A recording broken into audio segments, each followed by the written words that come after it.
La voz de los protagonistas. Contacto telefónico. Y recibimos vía telefónica a Julián Mejía Verdeja, activista social, que comenta sobre sus expectativas del modelo sindicalista en el próximo gobierno federal. Julián, bienvenido, buenos días, gracias por estar con nosotros. Hace un momento hablábamos de la inconformidad de algunos movimientos disidentes encajados en el Sindicato de Petróleos Mexicanos y esta necesidad de finalmente dejar atrás pues estas historias de los líderes sindicales archi recontra supermillonarios, archi recontra superpoderosos, estas personas que verdaderamente tienen un poder similar solamente a los cargos de primerísimo nivel y donde controlan, pues, no nada más a una cantidad importante de personas, sino controlan también parte de nuestra economía, como es el caso de Petróleos Mexicanos. Y pienso también en Comisión Federal de Electricidad y pienso en otros sindicatos que están ahí como parte pues de esta historia sindical que se viene escribiendo desde principios del siglo XX. Así es que, bueno, pues cuéntanos, Julián, ¿cuáles son tus expectativas en relación al modelo sindicalista que propone o que de alguna manera se deja ver en las propuestas de Andrés Manuel López Obrador? ¿Julián? Sí, aquí está. Buenos días, Marcela. Buenos días, Juan. Buenos días al auditorio. Mira, mis expectativas son modestas, para ser franco, porque ya México experimentó una alternancia en el 2000, en donde hubo una situación similar, en donde fuerzas sindicales pues esperaban que el gobernante entrante, por ser de una fuerza política distinta al PRI,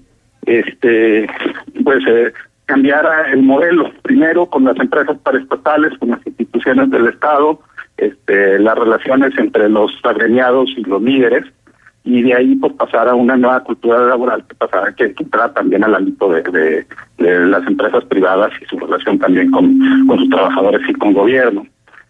Creo que esto que se está dando al interior del sindicato petrolero, en donde 36 secciones sindicales agrupadas en la Alianza Nacional Democrática Petrolera y Petroleros Activos en Evolución, en donde ellos han decidido interponer una demanda penal en contra de Romero Deschamps y pedirle a AMLO que inicie un proceso legal en contra del líder sindical, aprovechando que no va a tener fuero porque no entró en una plurinominal en esta ocasión, y aprovechando que todavía no sale al país.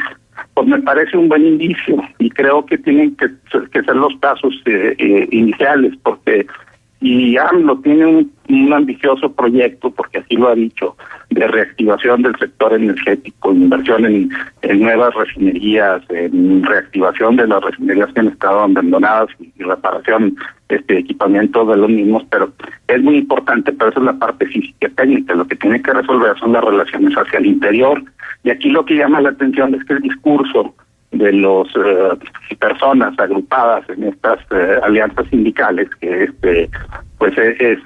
muy echados para adelante en cuanto a respaldar este proyecto de tecnificación, un gran interés porque se invierta en Pemex, marcando una distancia con sus cabezas, y hasta cierto punto pues tratando de decir que los responsables no han sido el grueso del sindicalismo mexicano, sino personas muy específicas.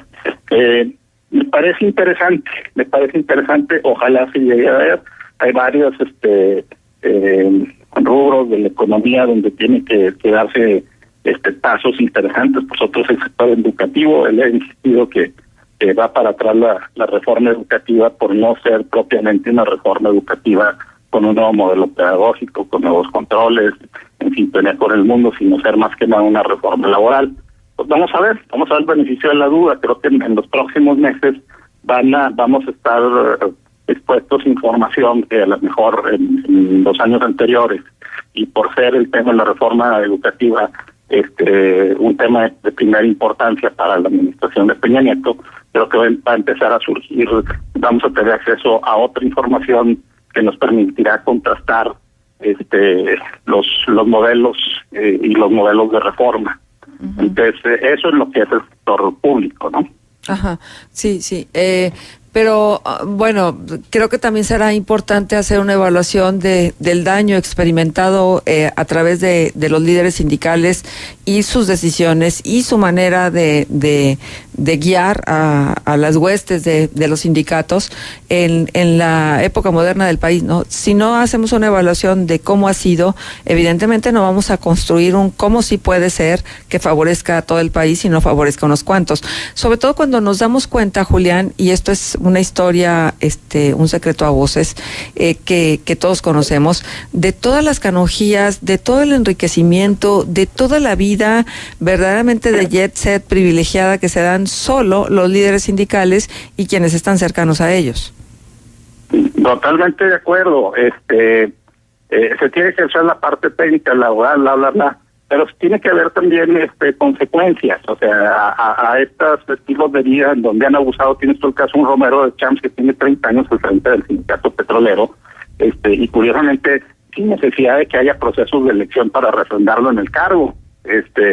Entonces es dueño del sindicato petrolero y es un interesado directo en todos los procesos de licitación, en los contratos, en todo lo que de alguna manera pasa por sus manos. Y de alguna manera el interés de personajes como Romero de Champs no creo que sea el fortalecimiento del sindicato ni de las condiciones de las personas agremiadas al sindicato. O sea, tú ves Pemex, por ejemplo, del 80 a la fecha, parece como si de los 80 a la fecha parece si hubiera habido una estrategia de obsolescencia planeada, en donde hubo un debilitamiento sistémico y hasta podemos ir calculado de algunos de sus sectores, que no hubiera sido posible sin la participación, consentimiento e involucramiento de una parte del sindicato que tuviera un interés directo. Entonces sí tiene que haber consecuencias, ¿no? Ves Romero de Champs, pues que parece hasta cierto punto estilo de vida casi como un jeque árabe, ¿no? Eso es lo que tiene que cambiar y tiene que pasar también por una reforma sindical, o sea, la democratización de los sindicatos, los mecanismos enteros, sus pesos y contrapesos, que es algo que incluso por los mismos el sector de este país lo está pidiendo durante mucho tiempo, pero en donde no hay ni remotamente pues vientos de reforma. Creo que de lo más destacado que hubo fue en la época, no me acuerdo si era Cedillo o era Cedillo con Carlos Abascal Carranza, al frente de la Coparmex, con un acuerdo con la CTM entonces liderada con Fidel Velázquez, y se empezaron a dar unos avances pues muy tibios, pero algo. Pero no hay en ese sentido. Claro. Ahora déjame ir a otro terreno, pero vamos a estar platicando exactamente de lo mismo, de las decisiones y de las expectativas que hay en torno al gobierno de Andrés Manuel López Obrador. Y es un tema que ustedes, en tu calidad de activista y integrante de Renacer Lagunero, le han dedicado tiempo y espacio, que es el de la seguridad. Y te voy a citar lo que dice Raimundo Riva Palacio en su columna del día de hoy, cuando asevera en la columna que Loretta Ortiz, exdiputada de Morena y una muy reconocida especialista en Derecho Internacional, enfocada a los derechos humanos, particularmente de migrantes, al proponer en una entrevista que como parte de la pacificación del país, el nuevo gobierno va a servir de mediador entre las bandas criminales para que hablen entre ellas y para que las persuadan de regresar al orden legal, que por las buenas claudiquen a su lucrativo negocio del narcomenudeo y el narcotráfico y que dejen de pelearse entre ellas porque están causando zozobra en el país. La cuarta transformación de la República que propone López Obrador también pasa por el arrepentimiento de los criminales y su rendición, dice Raimundo Riva Palacios. Y entonces, en función de la seguridad, es que finalmente no me aparto. Acordémonos que la situación de los guachicoleros y la inseguridad que se vive, sobre todo en los estados productores, en los estados que están cercanos a los gasoductos más importantes, bueno, pues si aquí hay guachicoleros, imagínese usted en Tamaulipas o en Veracruz o en Tabasco o en Campeche, pues claro que el negocio allá es muchísimo más activo. Entonces, estamos hablando de seguridad también, el comportamiento de los sindicatos, estamos hablando de seguridad, nada se aparta del tema. Entonces, yo quisiera que me dieras tu opinión en relación a esta propuesta en materia de seguridad, si la ves viable, si es el camino que habría que seguir, tratar de que las bandas se reconcilien y entonces todos sean tan amigos, tal vez, y no se disputen los mercados, o no sé cuál es la intención. Mira, de entrada te comento que, por ejemplo, con el tema de la amnistía, que lo manejó durante su campaña, lo sobresimplificaron tanto sus adversarios como algunos columnistas, que agarraron el tema y lo descontextualizaron de lo que la función real de la amnistía y cómo está enmarcado dentro de un proceso y un mecanismo mucho más amplio. Entonces hasta caricaturizaron la idea para desacreditarla. Y en el caso del artículo de Riva Palacio, y así como otros, me parece que lo está sobresimplificando.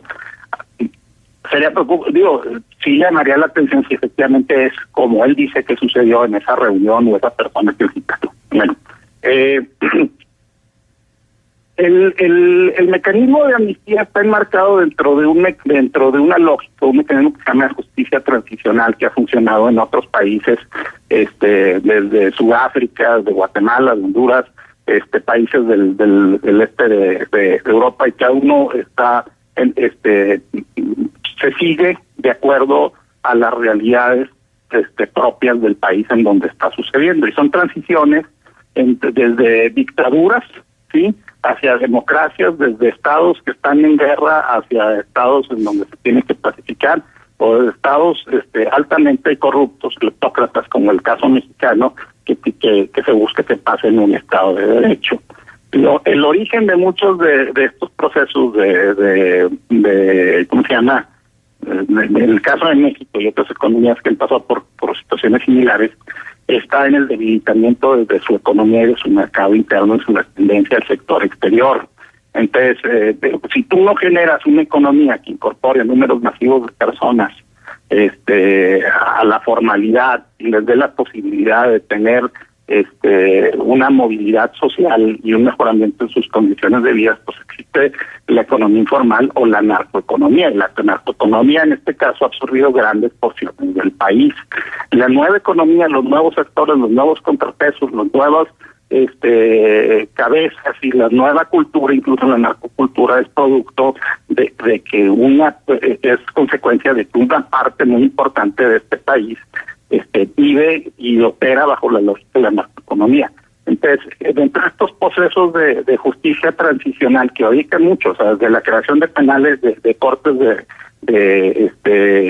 ¿cómo se llama? De crímenes de alto impacto, desde el acompañamiento de una comisión internacional en contra de la corrupción y la impunidad, desde los procesos de nombramientos y vigilancia desde exterior y con participación ciudadana de cargos estratégicos como fiscales, como jueces, etcétera, y pasa también por estos procesos de diálogo que se van dando con acompañamientos de expertos, e incluso en algunos lados ha acompañado la misma Iglesia Católica, según la realidad.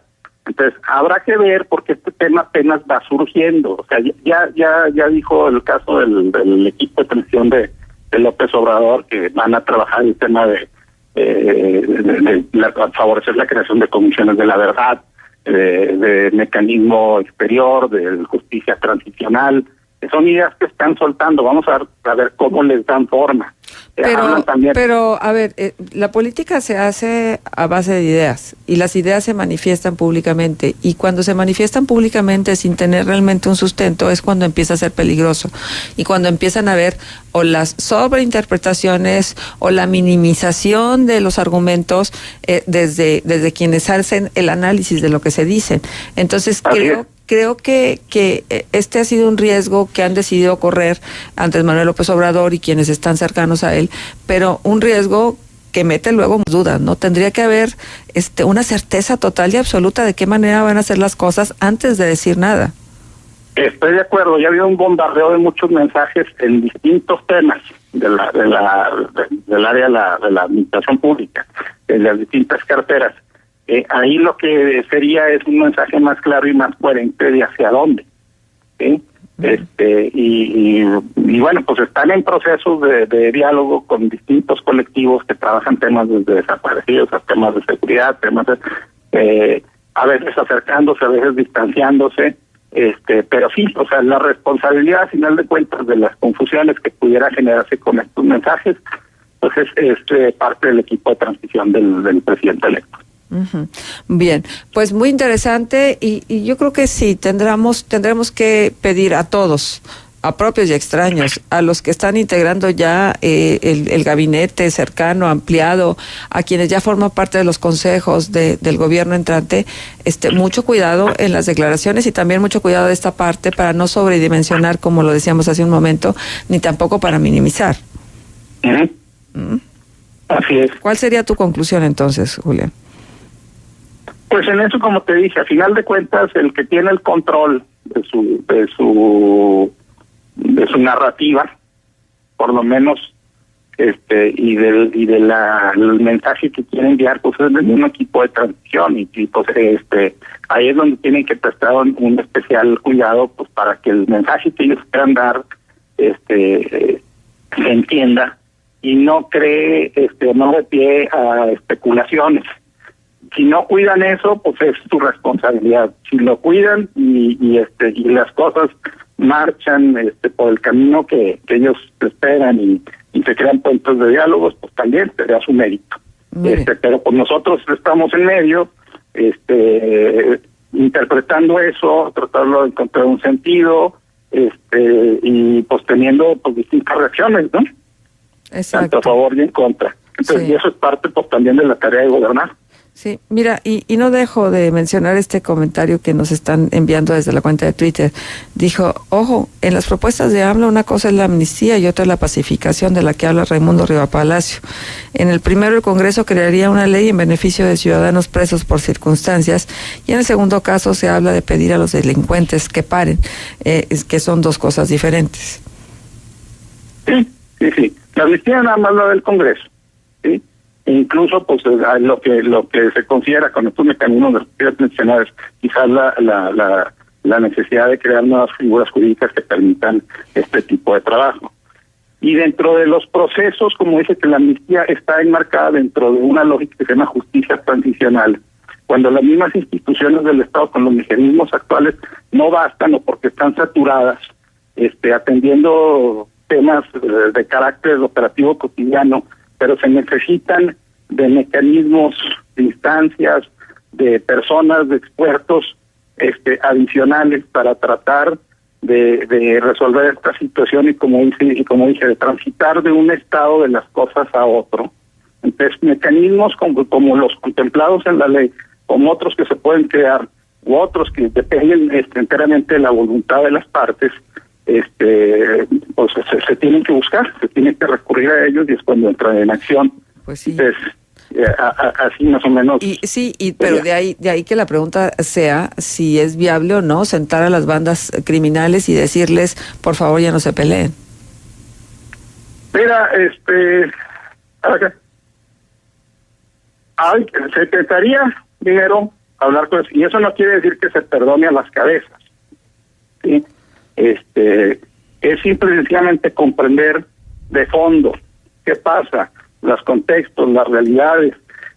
Cuando los invitas a participar en procesos de diálogos como eso, no quiere decir que los exculpes, que los perdones, ni nada, sino te permite conocer realidades más profundas. Y en esos procesos, por ejemplo, el que ha servido en algunos casos ha sido el mismo, la misma Iglesia Católica.